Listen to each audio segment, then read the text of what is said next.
There are a few things I think I did really well. There are a few things that I think you're gonna have issues with. So let's just start by saying I'm aware of that. Okay, so we started by talking about the table. Now this massive piece is impossible to duplicate, I think. It's charred, it's like attacked, it's custom size, it's huge. And so I kind of just did the best I could. I love it. I think it's awesome. Really? Yeah. And if you want, you can always attack it and get that distressed look for nothing. Lara is also totally on board with my use of fallen antlers as a natural centerpiece. So by the time I move on to those Louis chairs from Modani, I'm feeling pretty good about my choices. They're amazing.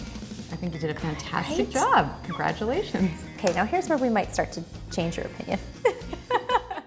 I show Lara the inexpensive drum chandelier that has the shape, but pretty much none of the other attributes of her high-end fixture. So this was the very low end sort of duplicate of this chandelier. But of course, it's missing the natural element of the horn. It's missing the, what is that, horsehair or something? Yes.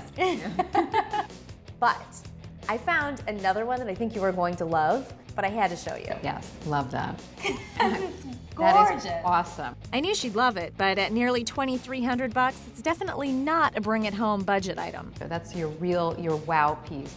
If you could balance something like that and try to, stick with the budget on your other pieces, it's worth it because it's sort of like buying a piece of art, and they're worth splurging on. Yeah. That would make the room. Not to detract from the wow chandelier, I think the wallpaper I found was pretty wow too. And it's significantly cheaper than the high end.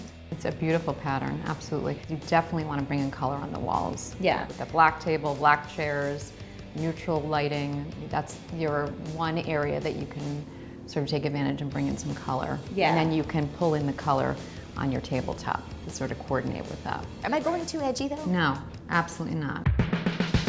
If you love the edginess so far, then you're going to like the rock and roll piece that I found to sort of be the storage piece in the room.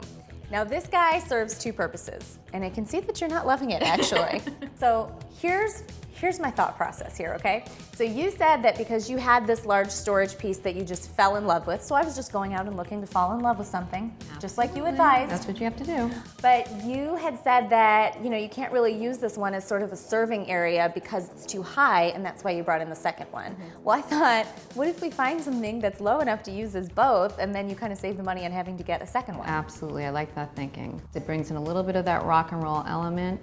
I think my only comment would be, I would probably want to change the hardware.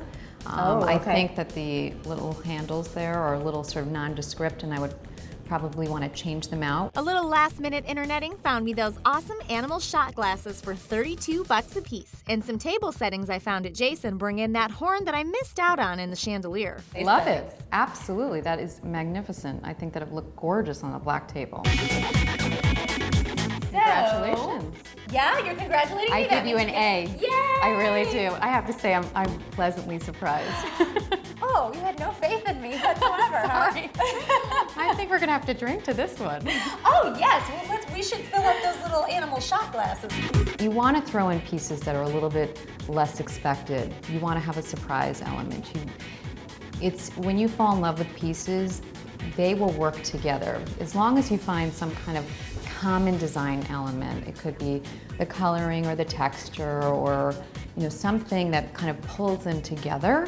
And if you just throw in a little bit of color, that's really all you need because that's where your eye is going to go to. Yeah. Contrast is what it's all about.